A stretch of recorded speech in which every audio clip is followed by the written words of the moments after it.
So already we have discussed about some pre-formulation studies. So today we will discuss about stability studies.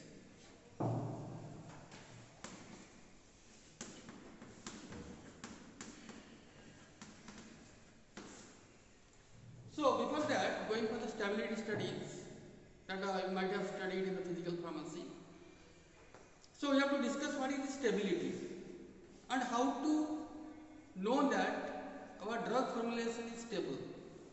So generally for these stability studies, the stability means the drug will retain its original form during storage period.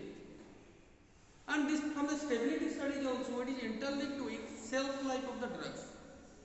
That means how much time the drug will remain in original form, retain its original chemical properties and physical properties. From this only we have to calculate. And also it is linked to expiry date calculation. We can calculate the expiry date of the dosage forms. So before going for the stability studies, we need to know what are the different physical properties and chemical properties which are affecting this stability of drugs. So in this, let us discuss about some physical properties.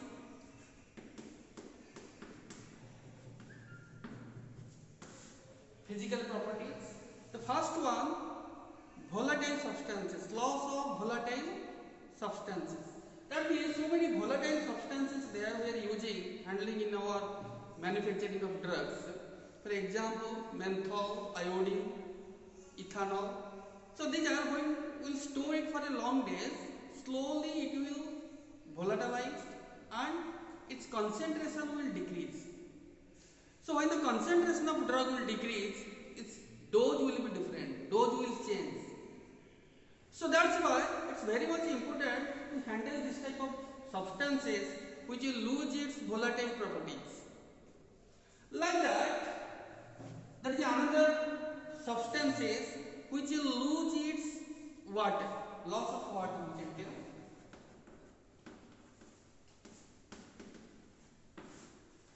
That means during storage of this type of drugs, it will lose its water. For example, caffeine. So during storage, caffeine will lose its water and sometimes it will be liquefied. So that's why during handling of this type of drugs, we need to take care which type of substances we are taking, and sometimes we are calling this type of substances as efflorescent.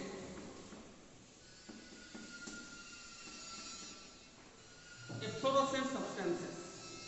So like that, some of the other type of physical property also there which is affecting the stability of drugs, like absorption of water. Absorption of water. So this type of substances we are calling as deliquescent substances. We are calling as deliquescent substances. So these substances will absorb water during storage, like your gelatin capsules. Gelatin capsules. So you can see while we are handling these capsules, gelatin capsules, if you store it for long days, slowly it will be liquefied. Why it will be liquefied? Because it will absorb water or moisture from the atmosphere. So that's why you can see in the packet of capsules, which is contained in a plastic container, it contains your charcoal box, which will absorb extra moisture from the container. So that's why you can store it for long days if you add any type of adsorbents. If you add some adsorbents in that, we can store it for long days. Like that, there is another physical property also.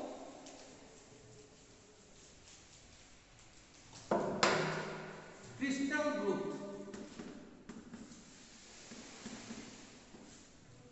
So the drug will, when it is in the suspension form, if you store it for long days, slowly it will form crystals. The drug will convert it to crystals. So this is a big problem while we are injecting. While we are injecting the drugs, it is in the form of injectables, if it will form crystals, then its syringeability will change. That means it cannot pass through the needles. It cannot pass through the needles. So that's why it is a big problem if the drug will form crystals during storage.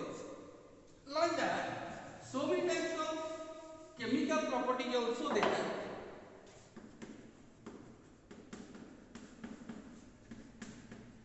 Chemical properties also there, like your oxidation, hydrolysis, racemization, polymerization. So these are the different types of chemical properties like your oxidation, hydrolysis, racemization, polymerization, reduction. That already have studied in the organic chemistry. So this type of process, some of the drugs they will be oxidized, some of the drugs they will be reduced. So like that, different types of chemical process there by which the drug can be degraded during storage. Now coming to some of the other factors like effect of light, effect of light. So some of the drugs there that degraded during if we keep it in the sunlight or UV rays, then it will be degraded. It will decompose. Slowly its concentration will decrease. So that's why you can see some of the liquid gaseous form which are coming in the amber color bottle. The color of the bottle will be amber because it will prevent entry of the light. But you can see in the container, in the label, it's written protect from direct sunlight. That means we should not keep the drug in the outside, or we should not keep the drug under the sun rays. So that what will happen? The drug will degrade. So like that, there is another big parameter that you can tell temperature, which will affect very bigly on the drug degradation. So we can now discuss about effect of temperature. Effect of temperature on drug degradation. So this is a big you can tell factor which is affecting the drug degradation. With this, the temperature will vastly affect your drug decomposition. That means, as per a theoretical aspect, every 10-degree rise in temperature will increase the drug decomposition by twice or thrice. That means, if we increase the temperature in every 10 degree, suppose from 20 degree to 30 degree we made, then the decomposition of the drug will be twice or thrice. That means, from all these parameters, factors what we have discussed, from all the temperature will affect very deeply on drug decomposition. That means drug will be unstable if you increase the temperature. Because as we know that in our day temperature will be different, night it will be different. In different season also, summer, winter, the temperature will be different. And we need to store the drug for 2 years, 3 years. So that means the temperature will vary. Due to this ambient temperature, the drug decomposition will be more. So that's why you have to test how the temperature will affect the drug decomposition. So for that, generally we are using one theory, Arrhenius theory, by which we can find out drug decomposition of the different types of drug products. Now coming to generally this Arrhenius equation, what is the equation I am telling you? K is equal to A exponential of EA divided by RT. K means it's a constant, A means it's a Arrhenius constant, exponential of EA divided by RT. E means energy of activation. So these are the different, this is given by Arrhenius, by which we can calculate how the temperature is affecting the drug decomposition. And if we simplify this equation, we can write log K is equal to your log A minus EA divided by RT. EA divided by RT. So this EA is the most important factor for us. That is, we are calling as energy of activation.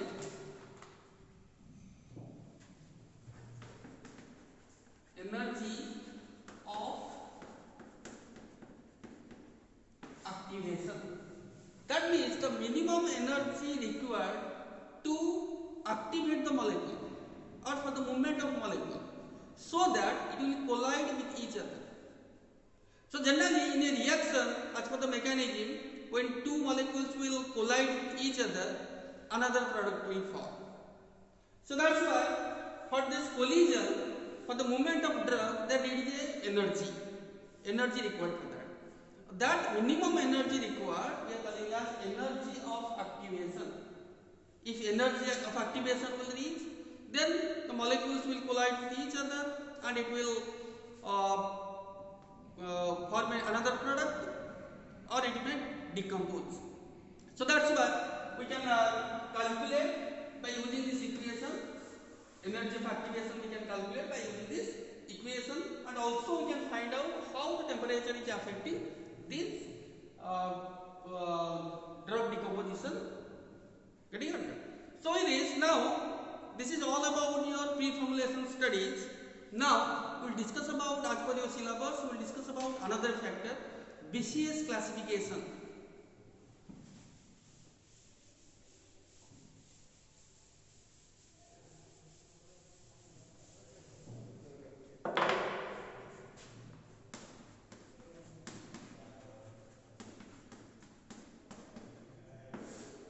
BCS classification, that is biopharmaceutical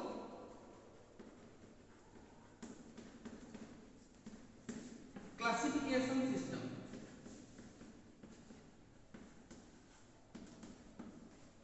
Biopharmaceutical classification system. So generally it is first invented by Amidon, one scientist, Amidon. He given in 1995 this biopharmaceutical classification system, BCS classification we are also telling. So as per that BCS classification of drugs, they have separated different drugs because so many, around 50,000 of drugs there. So we cannot classify all the drugs in different categories because every drug has different types of properties. So that's why he made it simple by making a classification system. So as per this classification system, two parameters are taken. One is solubility, another is permeability. Two parameters he has taken, solubility and permeability. What is the solubility? Why it is required? Because when we are taking the drug molecules, it should dissolve in the gastric or intestinal fluid. So that's why solubility is required for us. Now coming to permeability, how the drug is permeable in gastric membrane. Two things are required for us. To give a therapeutic effect, to reach the blood circulation, the drug should dissolve well, the solubility should be well, and it should absorb well in the membrane. That's why the permeability also should be good. So he made it very simple. He has classified it into four groups: class 1, class 2, class 3 and class 4. He has made it four classes: class 1, 2, class 3 and class 4. So in these all classes, the parameters will be different. Let us discuss about class 1. Class 1 means solubility is high and permeability is high. Solubility is high, permeability is high. That means the drug is well soluble, also it can be well absorbed. Now coming to second one, class 2. solubility is low, permeability is high. Its solubility is poorly water soluble drugs, but it's more permeable because its lipophilicity is more. It's more lipophilic in nature, so that's why its permeability is more. Now coming to class 3, its solubility is high, permeability is low. Its solubility is high, class 3 drugs, and permeability is low. Now coming to class 4 drugs, its solubility is low and permeability also low. Class 4 drugs, solubility is low and permeability is also low. So that's why we can classify all the drugs in these 4 categories. Class 1, which is having solubility high, permeability high. Class 2 drugs, solubility low, permeability high. Class 3 drugs, solubility high, permeability low. And class 4 drugs, solubility is low and permeability is also low. Let us discuss about some examples. Class 1 drugs, metoprolol, one example of your class 1 drugs. Class 2 drugs, nifedipine,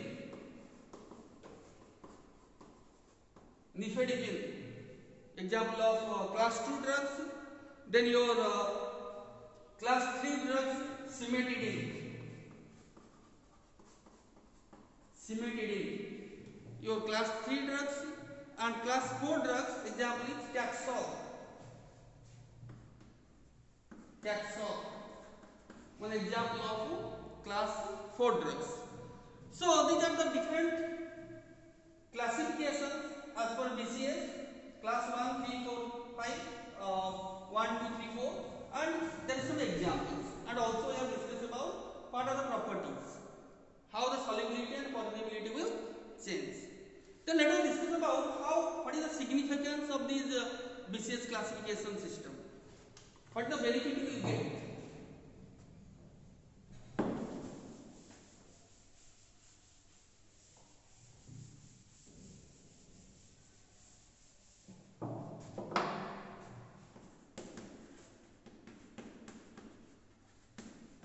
Significance.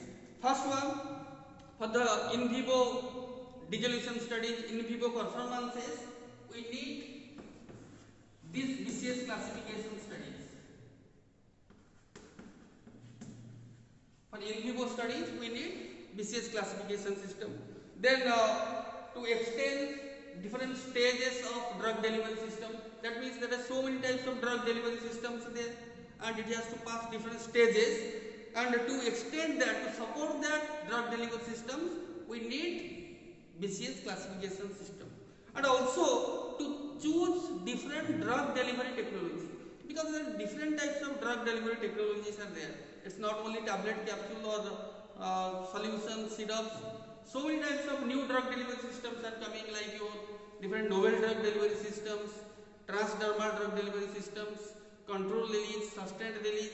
So different types of drug delivery systems, new technologies are there. And to develop that, we need to know this BCS classification system.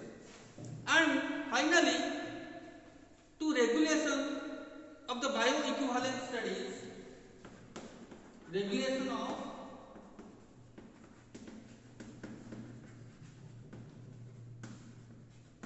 bioequivalence studies, that means how the drug is bioequivalent. It will be similar to other types of drugs. There is a bioequivalence study. Later on you will know in biopharmaceutics what is bioequivalence studies. To extend this, to regulate these bioequivalence studies, we need to apply this BCS classification system. Okay? So that's all about your complete pre-formulation studies. In the next class onwards, we will go for a next unit for you.